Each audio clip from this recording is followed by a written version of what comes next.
کر کے بابا کو بلانے کے لیے خواب میں دیکھیں گے تاکہ بابا کا پہلی رات کیسی گزری ہے۔ عبد الکریم حائری جب آئے خواب میں ان کے بیٹے کے، بیٹا دم پوچھتے ہیں بابا آپ کی پہلی رات وحشت خبر کیسی گزری؟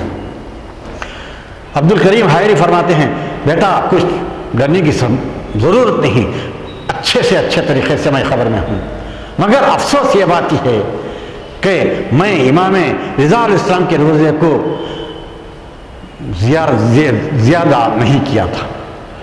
بیٹے نے پوچھتا ہے بابا آپ نے تو 30 مرتبہ کیے تھے امام رضا علیہ السلام کی زیارت 8ویں اہم کے روزے کی۔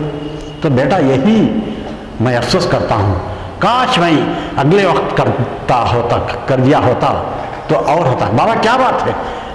جب میں 30 مرتبہ گیا تھا امام علیہ السلام کے روزے پہ زیارت کے لیے، مولا نے بھی میرے خبر میں پہلی مرتبہ پہلی رات 30 وقت آئے تھے، اس وجہ سے میں افسوس، تاکہ میں اور جب گیا ہوتا تو اور آ گیا تھا۔ تو معصوم فرماتے ہیں جو استطاعت رکھتا ہے اسے جانے کے لیے، جو استطاعت نہیں کرتا ہے شب جمعہ صدقے دل سے حضور قلب سے خوف خدا کے ساتھ گڑ گڑاتے ہوئے انکساری کے ساتھ امام رضا علیہ السلام کی زیارت پڑھو، جیسا امام حسین علیہ السلام کی زیارت پڑھتے ہیں، امام زمانہ علیہ السلام کی زیارت پڑھتے ہیں، معصوم خون کی زیارت پڑھتے ہیں، سب زیارتیں جیسا پڑھتے ہیں پنجتن کی، چہار معصوم علیہ السلام کی، شہداء کربلا، اسی طرح سے امام زمانہ کی زیارت، امام رضا علیہ السلام کی زیارت بھی حضور خلق کے ساتھ خوف خدا کے ساتھ پڑھیے، تاکہ جتنے مرتبہ پڑھیں گے امام رضا علیہ السلام خبر میں آ کے مدد کریں گے۔